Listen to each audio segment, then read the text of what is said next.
Gen Z's work ethic, what boomers don't get, is the title of the video. Let's go ahead and get into this. I think it's gonna be an interesting topic because I have a couple things to say about this. If you had all the money you ever needed, would you still work? Definitely not. Their loyalty spans are very, very short. I've been laid off multiple times, and I'd only been at the position 3 months. They just think my ideas are so absurd. It comes across to me as, how do we do less work? I think you guys are stubborn. Because we use technology for a lot of things that we're lazy. I'm not sure you value how hard you have to work. What's the worst thing about my generation?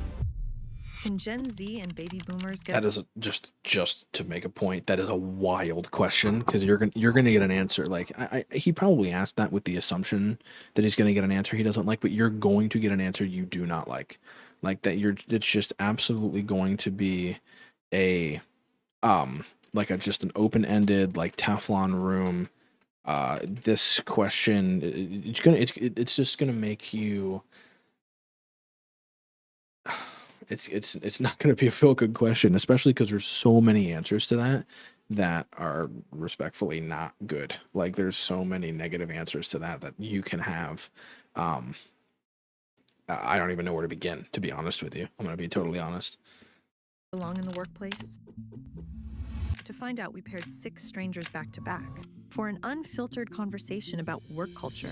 What misconceptions do you think people have about the way your generation works? Well, I think the easy one is Gen Zers can be seen as lazy or not willing to work as hard. And that technology is doing all the work for us, which I don't think is the case. Kind of like a get in, get out mentality of like, I'm just here to get money and I don't care about anything else. I think it's just a little bit of a pushback against like companies that ask for a lot more work for the same amount of pay. I don't feel like Gen Zers are lazy at all. I think they're full of ambition, but it's just in a different way. It's maybe more myopic. I don't know, like, Yeah.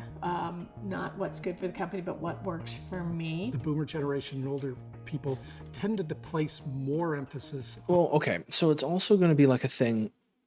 You say like it's more myopic, like what works better for me, not what works better for the corporation. But like, I understand there's a level of like being loyal to the place that you work and having pride in that, and I understand that a lot of people in older generations had that pride, and they had the ability to have that pride because they were making enough money to survive. They were miserable in other ways, but financially, I'm shaking my table when I do that. Financially, they were stable in the sense of like they could provide and have what they needed. They may not have had every specific single little thing that they wanted, but they had everything that they needed and sometimes more. So it's easier to have pride in a place that you work in and be loyal, even if you're not prideful of it, right? Like a lot of people who worked factory jobs weren't like, yeah, man, I'm a big dog. I work a factory job. Like they're prideful in the fact that they work hard, but it's easy to be loyal to a job when you're making enough money and you don't have to start having eyes elsewhere to look for other jobs. And a big problem with like today's market, specifically for people of like, Gen Z generation, which is what I am in, towards the older end of it now, is that it is statistically proven to be more financially beneficial for you to job hop to increase your pay than to stay at a company. You can stay at a job for 6 to 12 months, gather experience, leave, go to another job, and because of that, you'll start that next job at $1 or $1.50 higher than you were making, and then repeat that for 4 or 5, maybe even 6 years, and you'll go from making 15 an hour to 23 an hour over the course of 6 years. Versus if you put 6 years in at one company, you'll maybe go from 15 to 20. If I have people who work for me for my company, like for my landscaping business, like I'm going to give them incentives to care about the company, but I don't expect them to. It's not their company, right? Like they care as far as it's I care for this place because it's what's paying me. So as long as it pays me well, I care for it, and that's fine. I'm totally understanding of that. I don't need somebody who's going to work for my company for less than what they should make because it's hard for me to expect that, right? There's visions and getting people to buy into it and getting along with the journey, and that's fine, but that's a very nuanced and niche point. and that is the exception, not the rule. On work and position and promotions and those kinds of things. I think the work-life balance is a little different now. Yeah. And we were like growing up, we were able to see that in our parents and grandparents and just how much they worked and how much stress that they were under. And I think a lot of us just don't want the pressure of that. We, as Gen Z, have a fear of being given way too much if we express too much curiosity and intelligence, I guess. And so I understand where like our fear is with that. I've seen that just as being female. Women feel like if they say no, that it's going to hurt their career. And so they say yes, yes, yes, yes, yes, yes, until they have way too much on their plate. It's very important to learn when to pull back. Probably nothing drives a boomer more crazy than when a younger person grabs the mouse or grabs their phone and says, let me do this for you. Someone said to me, no one would expect you to know Excel as well as you do because of your age and your gender. Really? They say that to your face? Yeah, but it was just in fun. That is a Gen little Zers might audacious. not see that I mean, there's baby boomers definitely do areas want where to you move can say forward. that, and it's not like it's a big deal, but that's definitely audacious, saying like, oh, I wouldn't expect you to understand. Like, that's kind of shitty. But nah, I mean, I don't know. Technology. We should probably be a little more patient and understanding, like you said. Like, we grew up with this technology, and you guys, like, it came in the middle of your lives, and you've had to like adapt to it. Do you believe loyalty exists in the corporate world? Person to the company or company to the person? Because I can tell you right now, yes, there are genuinely people who are overwhelmingly loyal to their companies, and they shouldn't be. But I genuinely think maybe 3% of all corporate companies, right? A local business that has 2 offices is not a corporate company. There is no corporate. There might be an HR team, an agency that they hire to run accounting and admin, but that's not corporate. If you're thinking corporate, you're thinking of like multi-state or national level, or even entirety of a state, right? Or a region, multiple locations, multiple different chains, multiple different leaders of differing levels. I genuinely don't think I could think of a single corporate company that is loyal to their employees. Maybe less so in this day and age. Nowadays, it very much feels like this corporate greed. I've never felt like I needed to be loyal to a company for any reason. Being loyal to a company can get you to places to an extent, like climbing up the corporate ladder or making connections or keeping the connections you've had for a really long time. I wouldn't sacrifice my own morals or my own wants and needs for a company's. Maybe employees are now just an expendable resource to some of these bigger corporations. They I are. go back to It's an my employee earlier market. careers, An and employer market. You really felt safe all the time. And as time moved forward through the 90s and the dot-com bubble and all the other things that started to happen, it felt more and more like it was the corporations were less loyal, therefore we will be less loyal. I feel like Gen Z feels that so hard. I've been laid off multiple times and I'd only been at the position 3 months. It's that Gen Z worry of being exploited or cut off with no notice that it's like, I don't want to put my everything into it. I have felt I mean, you see this in like other instances, right? Like being someone who's been in this position, right? And I'm sure any of you who are watching, you've been in this position too, where it's like you are at a place that you're not particularly fond of, but you work there because it's the only guaranteed job you have, right? Especially in a climate like in my area where it's very employer focused. You can apply for 40 things in a week and get put on a hold for 2 months until they finally get around to reviewing your responses. And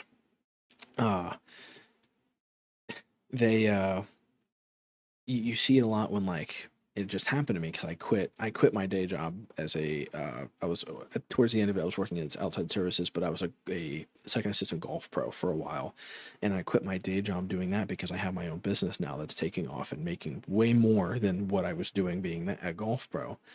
And the last 2 weeks, once you put that 2 weeks in and you don't care anymore, you don't care anymore, you don't have to worry about whether or not you're going to keep the job. You just start walking around with just no care. Like you go and you do stuff and someone's like disrespectful to you and you just go, look, man, you don't need to talk to me like that. And like your manager's like, what are you talking about? And I'm like, you don't gotta talk to me. Like you get a little more bold. And it's really funny because 2 weeks before that, you're the, yes, sir. Yes, sir. I'll go do whatever you need. But then you have a better opportunity. You're just like, fuck you, motherfucker. Like, I'll do whatever I want, blah, blah, blah, blah, blah. So it's really, it's interesting that like that guy, he had said, I didn't catch his name on the video, but he had said that like you didn't have to worry about job security as long as you showed up and did what you were asked. You would always have a job, which is interesting because nowadays that's not even good enough. You can show up and do what you're asked, but then they'll just go, well, I want you to do more. And you go, well, I don't really want to do more. I want to do what I was asked. And they go, well, we're looking for a team player. Fuck you. Fuck you. Just go find someone else then. I will find somewhere else to work. In the past, when I've had to give a name and have someone laid off, that I've been disloyal to that person, it's painful. I think Gen Z looks at layoffs as a lot more of an evil. Why can't that company be loyal to these layoffs employees? Are not as is not the same as being fired. We've got a business to run. If we're not solvent, if we don't get our expenses under control, we're not going to be around to allow anybody. No, I agree to with have him. any Layoffs jobs. are not the same thing. Security is a hard and scary thing that a lot of people go through. Your job can now be taken over by AI. There is just no guarantee that your position is safe. I don't think people even have the opportunity to be loyal to a company if they even wanted to. Do you think your generation has it easier than mine? No. Okay, I had to think about this. I don't think one generation has it easier because in the time that they were in, that was all that they knew. So it's like, yeah, it's really easy for me as someone who's dealing with some of the largest wealth and inequality in this country's history to go, well, if I could have bought a home for 20 grand and I was making 4 grand a year, then I would have been fine.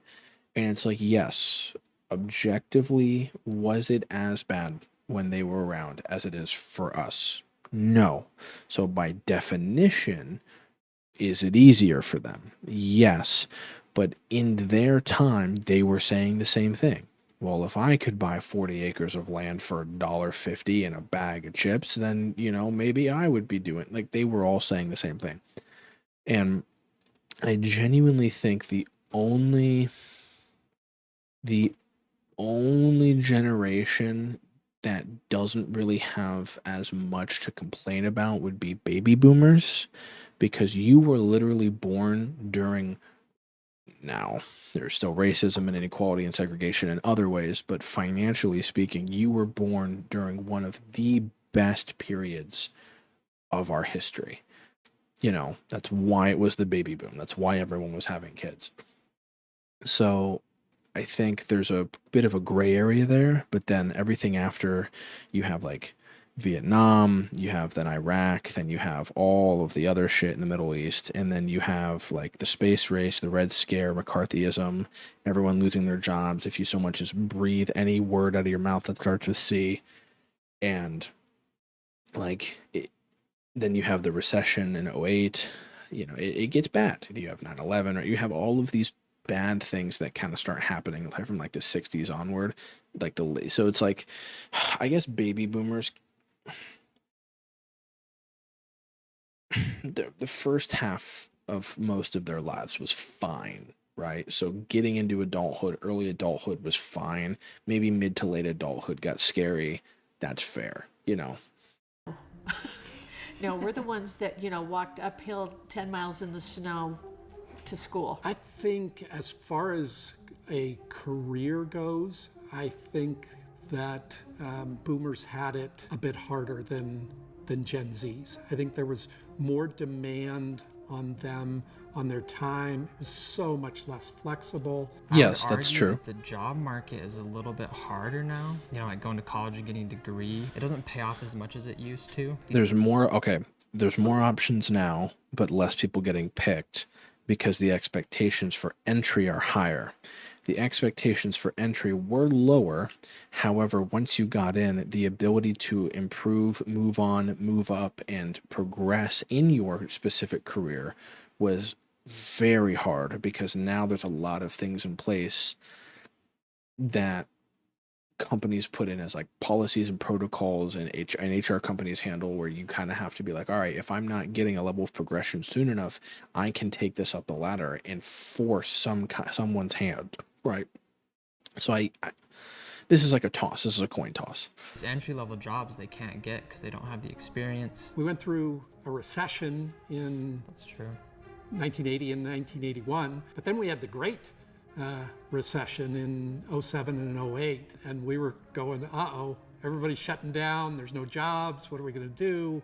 So I think every generation goes through these waves. Right now, I'd agree, job market's a bit rough. I do think people think that this generation has it easier because of all of the advancements, but This generation is objectively there's, like, not this easier. That's pressure to statistical make six facts that figures by prove that. 22 and graduate in 4 years, and you have to do all these things while you're young. And I think that we're just always worried about not being good enough or not being on the right track. Do you think She actually has a great point. It's kind of like a touchback on accelerationism, where it's like the need to consistently get better and get better quicker, right? So it's like you have expectations now, but you're expected with all of the extra tools that you have to do what other people did quicker.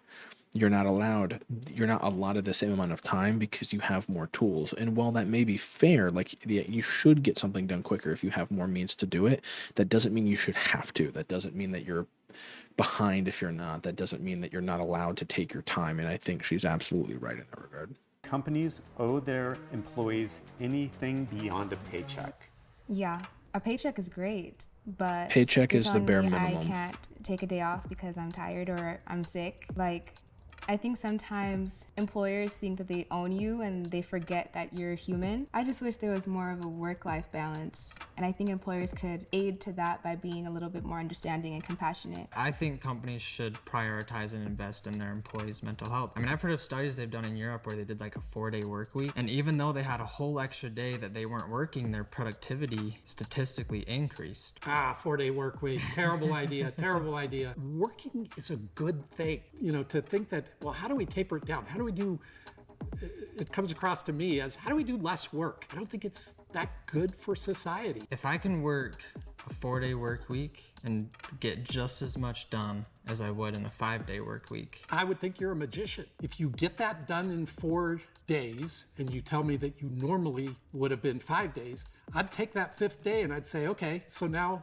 what could you get done? Well, you'd get done more. I don't think it's realistic to think I could do as much in 4 days as I could do in 5 days. That's, and not against him, but that is a problem with employers nowadays, is that you do not get rewarded for doing things quicker.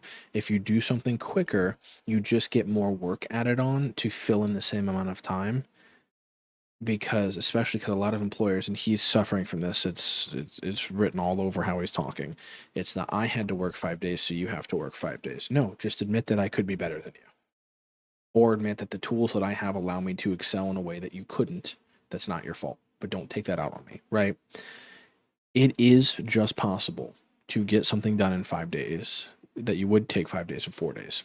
Instead of 5 8-hour days, you do 4 10-hour days. You're done, right? There was something I proposed to one of my managers once at one of my old jobs that was saying, let me work. And it didn't really end up being like a problem. They just didn't want to do it. Because he was like claiming it was because like I wouldn't get enough sleep, and I'm like, dude, you just don't want me to do it because you don't think I should have those days off because you didn't get to. I was saying, let me work two open to closes, and the business that I was working for at the time specifically was open 16 hours a day. So 2 open to closes would be 32 hours a week. And I was working that already now 5 days a week because I was getting cut or whatever. So I'm like, let me just work 2 open to closes at 16 hours. If I'm here an extra hour later each night after close, I mean, I'm getting 34 hours a week. That's basically what I'm getting now. I'm averaging, I still get my full-time benefits, everything. And I was like, let me just do that. I'm like, they don't have to be back to back. If you're worried about me like not getting enough sleep, we'll do like a Monday, Wednesday, but I would prefer them Monday, Tuesday. And then I get like 6 hours of sleep in between, which is enough. And then I get 5 days off. Like, I should be allowed to do that because my other 5 days I can use to do startup ideas, grow myself as a person, exercise, do things, spend time with my family, which is more important than the job. And that's just not seen as okay. It's seen as you're trying to be lazy because you don't. It's like, I'm not lazy. I just don't want to waste my entire life working. Future employers expect you to get a lot of experience from previous jobs, and if they aren't willing to give you those experiences and throw you in the deep end, or at least teach you, mentor you a little bit, then there's not a lot to gain from that experience or that. It's true. position. That's very I true. would agree. A lot of the people I manage are entry level, and I feel like it's my job to launch them. Yeah. Whatever their career goals are, even if they're outside. Not to like pick on it or anything, but why does she have a turtleneck on, but then a necklace over the turtleneck? That doesn't make sense to me. Of what they're currently doing or outside the scope or whatever, I want to help them get there. And I feel like that's what employers really do owe their employees besides the paycheck. So I'm a hard yes that companies owe a lot more. If you look at what motivates employees, money and the paycheck are really far down on the list. You know, so for somebody to feel valued at work, Benefits, feel that, paid time off, and the get the ability to actually recognition use it is that probably they my number deserve, one. not Like only being from able to their be paid and boss, knowing but that I their can be paid boss's and not be boss there and because I've earned peers that is my biggest thing. is But also huge. promotions. Just recognition or just making that known and nothing beyond that almost doesn't really mean much to me. If I'm looking at this company and let's say that project I did made all this money to them, like I would almost want to see like a little piece of that. One of the challenges with money is it is so short term. So if somebody comes and says, hey, here's $100 for that project that you completed, or $1,000, whatever it is, you're pretty happy, but you're happy for about a week, and then you spent the money and you've kind of forgotten about that. I think regular recognition where That's a great point. inside Yeah. you know, my boss values what I do. He or she values the contribution that I make. I think that's something that creates a whole lot more loyalty. But there's no way to between show a that company matters besides and being paid. an employee. Like Kinda you going back saying to our like original employee of the month question, shit with no do we benefits is owe pointless. I don't those care that you employees put my fucking something face on the more than a wall. paycheck? I don't care that you put my face on the wall. I don't care that you said, "Oh my God, you did a great job. You're better than everybody." I don't come to work to have an ego to say I'm better than all my fucking coworkers. I come to work to get paid. Like, so yes, I get what he's saying. Like, constant recognition is necessary and nice, but the kid's absolutely right that like, if I have a brand deal that makes your company 800 grand and your cost on everything that happens with that is like 250 and you're pocketing 550, then you need to give me 10%. Like, and you just saying, great job, man. I really appreciate it. Here's a $1.50 promotion. That's fucking nothing. That's buns. That's cheeks. I don't give a fuck. I don't care at all. I absolutely think we do, and I think they're going to come to expect it more. And I think companies and people that manage teams need to step up and deliver those things. He's right, though, for the most part. Money, passion, or stability. The thing that motivates A healthy me more than balance, but anything money else is always what is motivates. seeing the people around me thrive.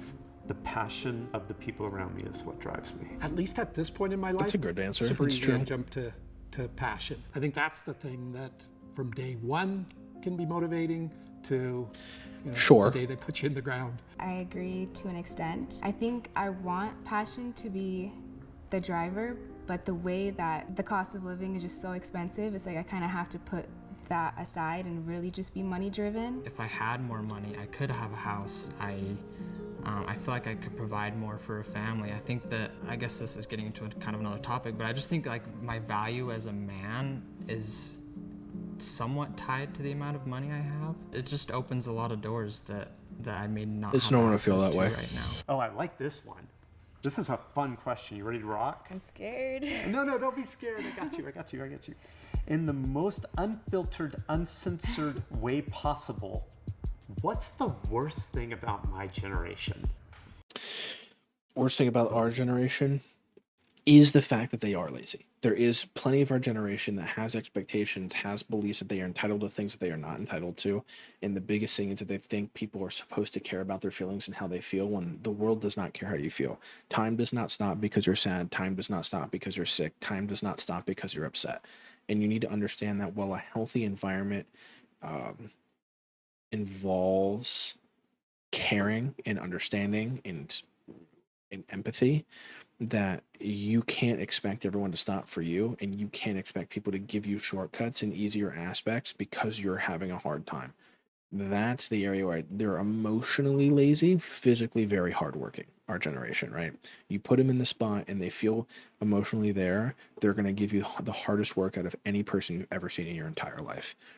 But emotionally very lazy. They don't want to make the effort to be happy or emotional. They'd rather cover that up with external things, right? Like smoking, drinking, vices, right? You see, not everyone who has like tattoos or piercings does this, but that's a big thing. Like cosmetology is a big way that you go around making yourself happier. That's a big one. Older generation, biggest problem, lack of understanding, lack of open-mindedness, very closed-minded. Stubbornness, a really good way, hard-headed, very rooted in beliefs. They think that because what they did and what they had to do to survive worked for them, and that's the only correct way to do it. And they think that anything outside of the norm is not acceptable. A great example is streaming. So many people don't understand streaming when all it is the same as TV. You look at a YouTube channel, again, like Mr. Beast. Mr. Beast is essentially a television network. He has regular posts that are X amount of regular episodes that are X amount of time long. He posts them on X amount of days, gets X amount of views. Basically a TV channel. Gets advertisement, that's how he gets paid. It's not hard to understand, right? But that's not TV, so that's not seen as okay.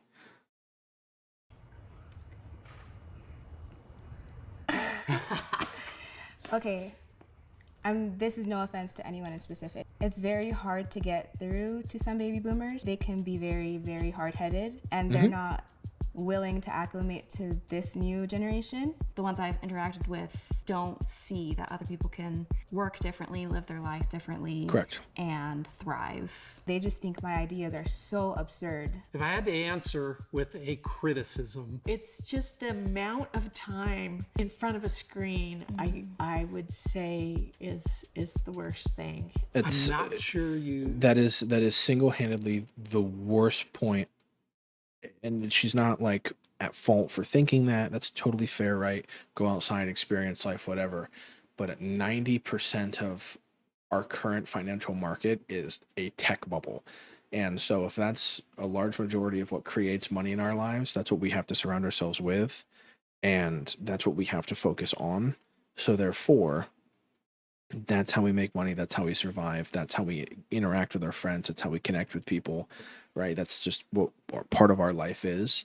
And that you're in front of a screen too much does not hold any merit. Like, as long as you're still getting up and going to the bathroom and eating and sleeping, and you are spending some time outside and interacting with people, as long as you're not just at a screen 15 hours a day, it's just not a bad thing. It's just what you choose to do with your time. You value how hard you have to work to get to where you want to get to. That's a My fair answer criticism. Isn't to nitpick an element of something that is done differently. No, that's a fair criticism. Again, back to my point of like what's wrong with Gen Z is the entitlement. They think that they come out with a college degree and that means they're entitled to a position. No, you just enter a smaller pool, but you're still in another pool. In the way I do it. It is in the idea that I'm not convinced You're now the bottom of the 1%. the generation and the people that I'm speaking of, and again, same thing with you, I'm speaking in generality, right? Believes that they can do more, believes it's not about that if they can find a way to take a bigger risk, that they could just fly. That's And- true. and Yeah, I don't take absolutely risks because change they're everything. again, they're entitled. They think they are Because of the way deserving, they so they're use not technology, going. They're because not of the going. things that they do. They're not going to go out on a limb and extend themselves because they don't think that they should have to take those risks. Just the beginning of that pursuit, even when it goes completely awry and completely wrong, is worth it so that you're never second guessing it. And you don't Seems like a leave nice guy. this life with any regret.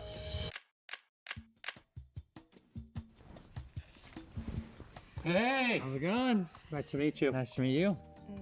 Okay. Hello. You are not what I imagined at all. Hello. They look very similar. You're so pretty. I love your hair. I assume that you're comfortable and you should focus on, you know, these deep value things when at your age, this is kind of Maslow's hierarchy. You know, you're looking at, but wait a second, like, am I going to make enough money to have a viable career? Am I going to be able to buy a house? Can I buy a engagement ring for my girlfriend? Yeah. And That dude I looks think tired. that, Oh my you know, God. For people I know that look, that are brother. older, we need to pay attention to that. Stay strong, my brother. Good job. That's it. Cool. Great to meet you. Yeah, you too. That was Wow, that's a great video. No, I mean that's true, right? That's definitely true, right? Especially because of the accelerationism behind it, where everything is happening quicker. We are, you know, our generation is forced to look at things earlier because the expectations are to get things done sooner, right? You're expected to know what you want to do. You're expected to have everything planned out and to have something picked and set. And if you change your mind or go back on it, that's just not seen as okay, which is sad. It's very sad. It's very, very sad. But, does that look better if I click it down or if I click it up? Okay, a little bit. Yeah, great video. Great video.